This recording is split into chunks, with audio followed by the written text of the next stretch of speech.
When Daniel died, Emily's world stopped. One phone call shattered 15 years of love, laughter, and the small, ordinary moments that had built her life. A car accident on a rainy October night. That's all it took to leave her standing alone in the quiet of their Seattle home. In the days that followed, the house became a museum of memories she couldn't touch. His jacket still hung by the door, his favorite mug sat by the sink, and their wedding photo on the mantel felt like a cruel reminder of a life that was gone too soon. The first few months were a blur of condolences and casseroles. Friends came and went, offering words that couldn't fix the silence. Emily smiled politely, said thank you, and went back to her empty bed. Nights were the hardest. She'd lie awake listening to the rain and imagining Daniel's voice in the next room. She'd talk to him sometimes, whispering into the darkness, "I'm still here, but I don't know how much longer I can do this." When winter came, grief hardened into loneliness. Emily returned to her job at a small publishing company downtown, pretending she was okay. Her coworkers tried to be kind, but their sympathy felt distant. They spoke softly around her as if she might break. But what none of them knew was that she already had. Then, one cold January morning, she met Michael Turner. He was a freelance writer brought in to help with a memoir project the company had taken on. He was in his late 30s, maybe early 40s, calm voice, sharp mind, eyes that seemed to hold both kindness and quiet pain. When he was introduced to her, he didn't look at her the way others did. No pity, no awkward silence.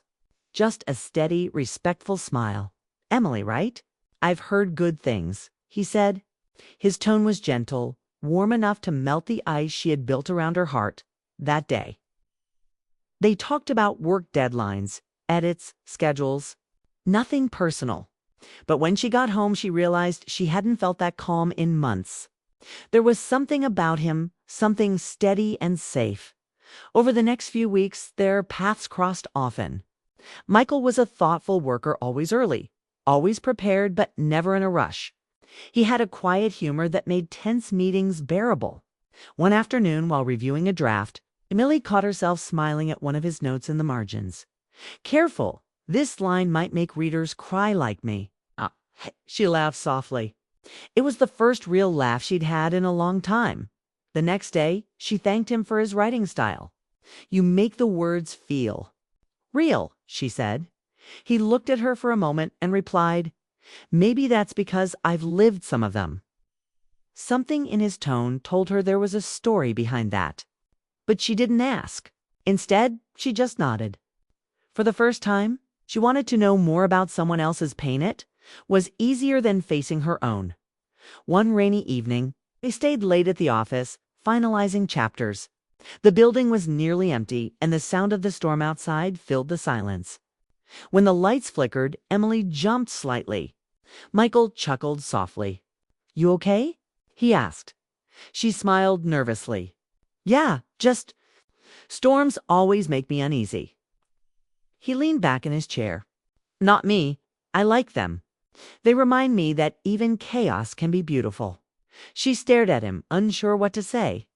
But those words, chaos can be beautiful, stuck with her after that night. Their connection deepened, quietly and naturally. They talked about books, music, and life, never too personal, but always sincere. Emily learned that Michael had once been married. His wife had left him years ago, after he lost his brother in an accident. "Grief changes people," he said once. "Some can't handle who you become afterward." Emily understood that too well. She didn't pity him, she simply understood. Two broken souls somehow finding comfort in each other's quiet. Their friendship became her anchor.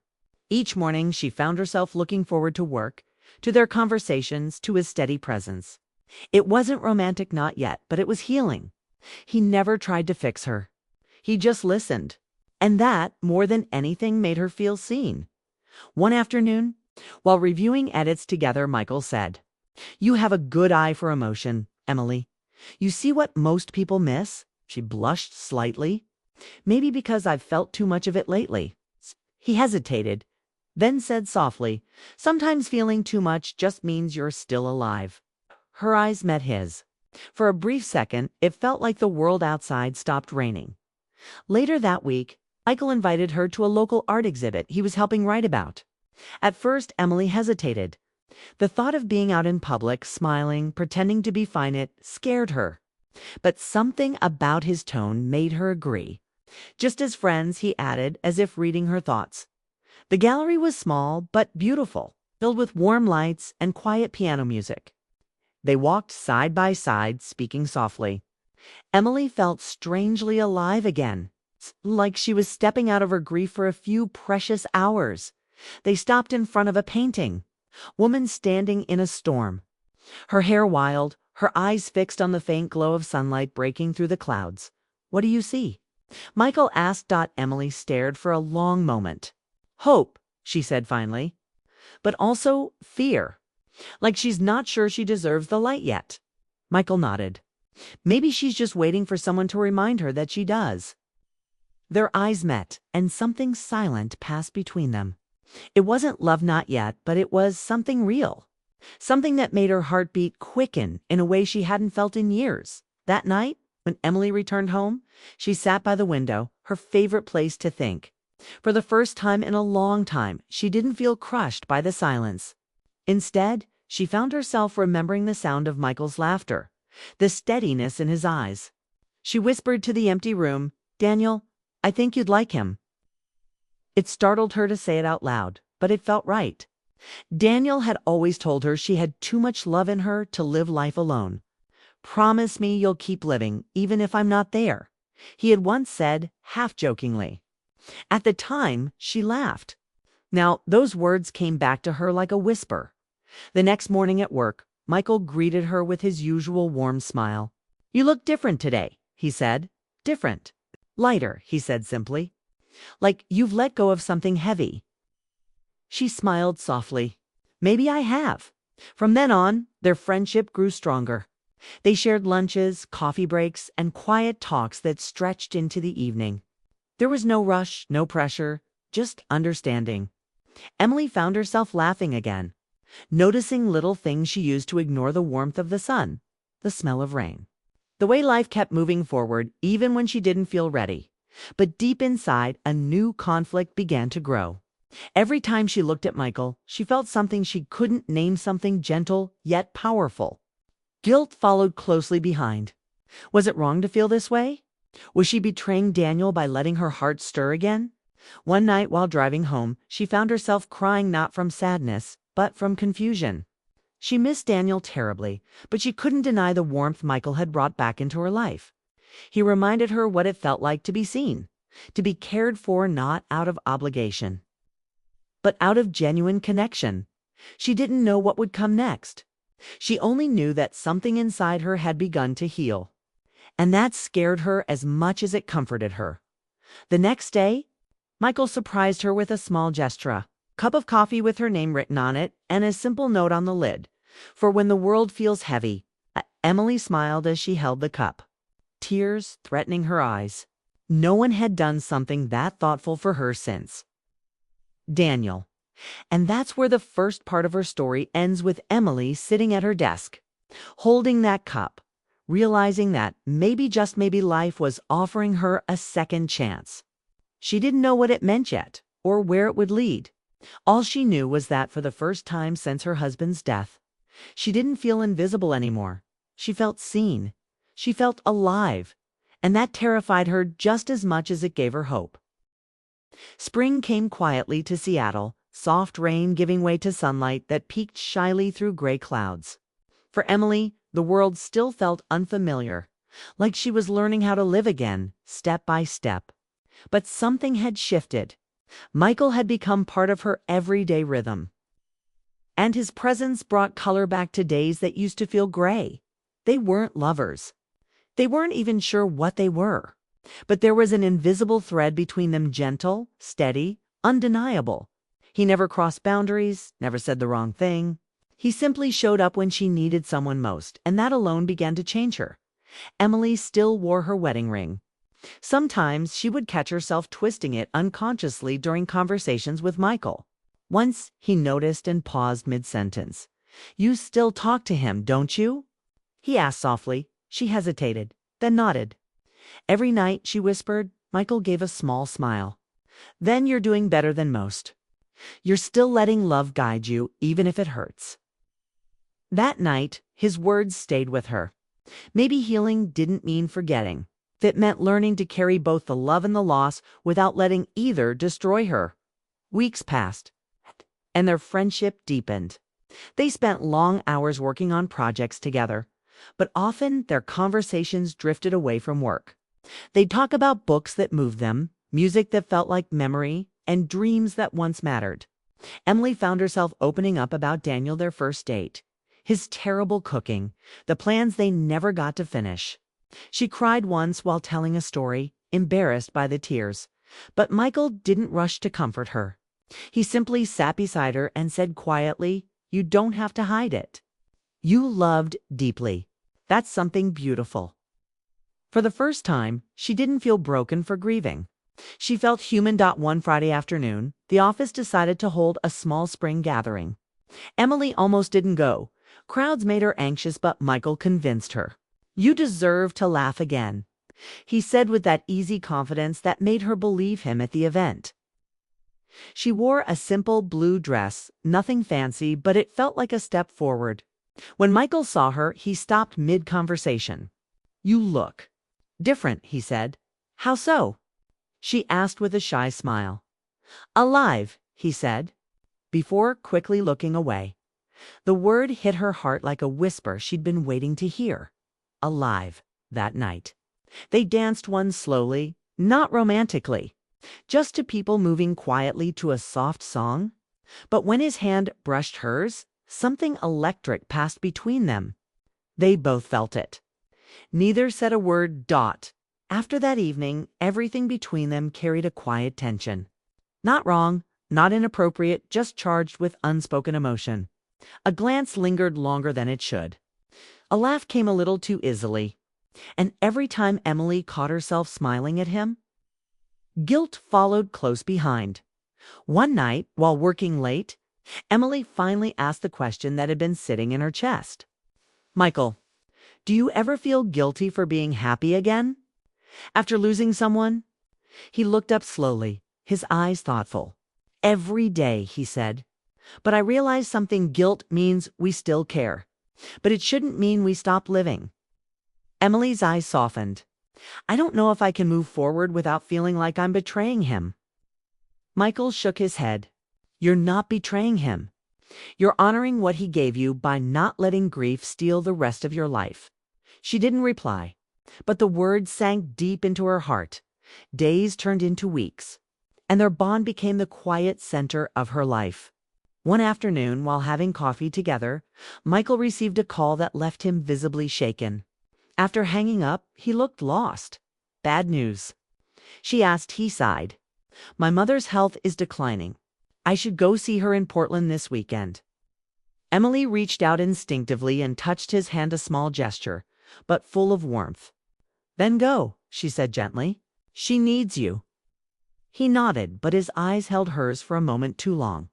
Something in that silence spoke louder than words. When he left town, the office felt empty. Emily hadn't realized how much space he occupied in her days until he was gone. She missed his quiet humor, his calm advice, the comfort of his voice. For the first time, she caught herself wishing he'd text just to ask how she was. On Sunday morning, finally got a message. "Michael, just got back to Seattle. Mom's better. I missed our talks." Her heart skipped. She typed and deleted her reply twice before sending. "I missed them too." From that day, something unspoken began between them. Not a confession, not a promise, just an understanding. A closeness that didn't need definition. One evening after work, they walked to the nearby park. The sky was painted in soft orange light, and cherry blossoms floated down around them like fragile snow. Emily watched the petals fall, thinking of Daniel. "Funny," she said softly. "Daniel used to love spring. He said it felt like a second chance." Michael smiled faintly. "Maybe it's yours now." She turned to him, eyes glistening. "You really believe in second chances?" "I have to," he said. "Otherwise, what's the point of surviving loss?" They stopped walking. For a long moment, they simply looked at each other. It wasn't romantic in the obvious sense, it was raw, tender, full of emotions that neither of them dared to name. Emily broke the silence first. "I'm scared," she said quietly, "of feeling something again." He nodded. "So am I, but maybe that's how we know it's real?" The wind rustled the trees, and in that simple moment, something in her began to shift. The walls she had built for years started to crack. In the days that followed, Emily noticed she was smiling more. She wore brighter clothes, started cooking again. Kane even began painting, something she hadn't done since Daniel's death. Michael noticed every change but never commented directly. He just kept being there, steady, constant. Then one evening while closing the office, Emily tripped over a box and laughed uncontrollably. Michael rushed over to help, laughing too. When their eyes met, something in both of them broke free. But instead of stepping closer, he took a slow breath and whispered, "You deserve to heal fully, Emily. I'll wait. If waiting is what it takes." Her eyes filled with tears, not from sadness, but from gratitude. In a world that had taken so much from her, this man gave her patience. That night, she lay awake, thinking about everything she had lost and everything she was beginning to find again. She didn't know if she was ready for love, but she knew she wasn't afraid of living anymore.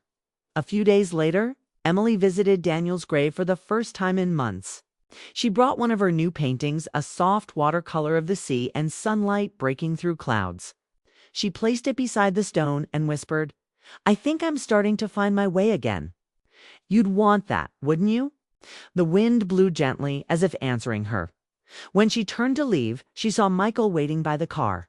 He had given her space, but stayed close just in case.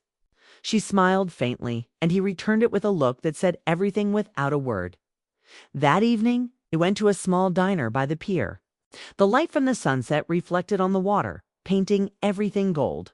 They talked about simple things, life, family, books, but beneath the conversation was an understanding that something between them had changed. As they stood outside afterward, watching the waves crash softly against the dock, Emily said quietly, "I don't know where this is going." Michael looked at her gently. "Then let's not rush to define it. Let's just see where hope takes us." For the first time, she didn't feel the need to control her emotions. She just wanted to feel, to live. As they said goodbye, Michael's hand brushed hers, a fleeting touch, almost accidental, yet full of meaning. Emily didn't pull away this time. When she got home, she stood by her window again, the same spot where she had spent months drowning in grief. But tonight she wasn't alone, not in the way she once was. Her heart still ached for Daniel, but it also beat with something new, something alive. She whispered into the night, "I think I'm finally learning how to live again." And in the quiet glow of the city lights, Emily realized that healing didn't erase the past, it simply made room for the future. Her story wasn't over. It was just beginning. Summer rolled into Seattle with quiet heat and long golden evenings. For Emily, the season felt different this time. It wasn't just the sunlight or the blooming gardens outside her house. It was her heart. She still carried grief, but it no longer felt like a cage. It felt like a memory she could hold without drowning. Michael had become a steady part of her life. He visited on weekends, sometimes bringing groceries or helping her fix small things around the house. They talked about everything: her late husband, his work, their families, their fears. Nothing between them was rushed or forced. But beneath their calm friendship, emotions moved quietly like a deep current. One Saturday afternoon, Emily was in her backyard tending to her small garden when she saw Michael walking up the path. He carried 2 cups of coffee, and that easy smile that always made her chest tighten a little. "You've been out here all morning," he said, handing her a cup. "Therapy." She replied with a small smile. "Plants don't judge. They just grow when they're ready." He chuckled softly. Like people, they sat together under the shade of a maple tree. The silence between them wasn't awkward anymore. It felt natural, peaceful. But then Michael spoke, his tone softer than usual. "Emily, I've been meaning to tell you something," he said, his eyes fixed on the grass. Her heart skipped. "What is it?" He hesitated. "I got a job offer." "In Chicago?" The words hit her like a quiet storm. She hadn't realized how much she depended on his presence until that moment. Her voice came out smaller than she expected. "When do you leave?" "In a few weeks," he said gently. "It's a good opportunity, but I don't know if I should take it." She forced a smile. "You should. You've always been there for others, Michael. Maybe it's time to do something for yourself." He nodded, but his eyes said something else, something she couldn't bring herself to face. For the rest of the afternoon, they talked about everything except what mattered. When he finally left, Emily stood by the window watching him walk down the street. The same way she had watched Daniel leave for work so many mornings. Only this time, her heart ached for a different reason. That night, she couldn't sleep. She walked through her quiet house, memories flashing in every corner. Daniel's laughter, their old photographs, their dreams. But then her thoughts drifted to Michael, his kindness, his patience. The way he had helped her breathe again when she had forgotten how it terrified her. Because she realized she had started to care for him more deeply than she wanted to admit. The next morning, Emily drove to the coast, a place she and Daniel used to visit every summer. She needed clarity. Sitting on the sand, watching the waves roll endlessly to the shore, she whispered, "Daniel, I think I'm changing. I hope that's okay." A tear slipped down her cheek, but it wasn't from guilt this time.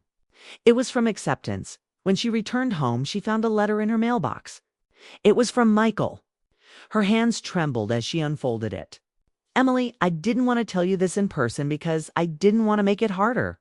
You've reminded me what real connection feels like. Honest, patient, kind. You helped me heal parts of myself I didn't even know were broken. If I go to Chicago, it's not to leave you behind. It's to grow like you taught me. But if I stay, it's because I can't imagine not seeing you every day. Either way, you've changed my life. Michael." She read it 3 times. Then she cried not because of sadness, but because of gratitude. For the first time, she didn't feel trapped between love and loss. She felt like both could exist together.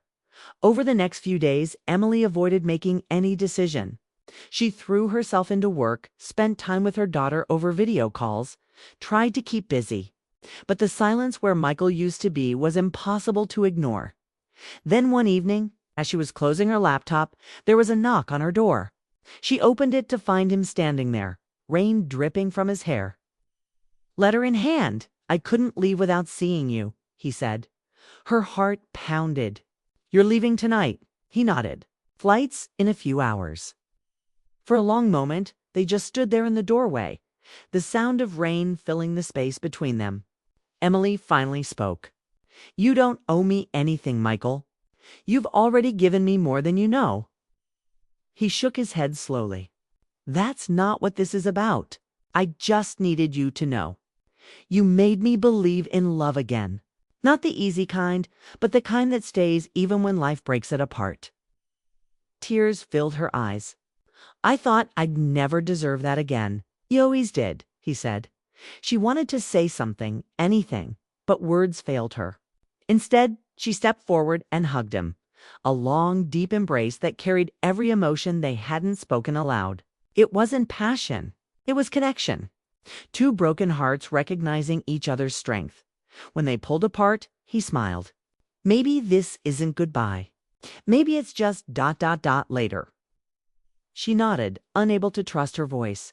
After he left, the house felt quiet again, but not empty. This time the silence felt like peace. Months passed. Emily focused on her life, painting, writing, and volunteering at a grief support center. She used her own story to help others find hope. Sometimes she'd think of Michael and wonder if he ever found what he was looking for. Then, one crisp autumn morning, she received a postcard. It was from Chicago. "Emily, the city's beautiful, but it's missing one thing: our coffee breaks. I hope you're still tending that garden. I'll be back in Seattle soon." She smiled, holding the postcard to her heart. For the first time, she felt excited about what was ahead. Not because of Michael alone, but because she was finally ready to live fully again. That evening, Emily visited the park where she and Michael once walked beneath the cherry blossoms. The trees were bare now, but she still felt the same gentle hope in the air. She sat on a bench and whispered, "Thank you, Daniel, for loving me enough to let me love again." As the sun dipped below the horizon, she realized something simple but profound.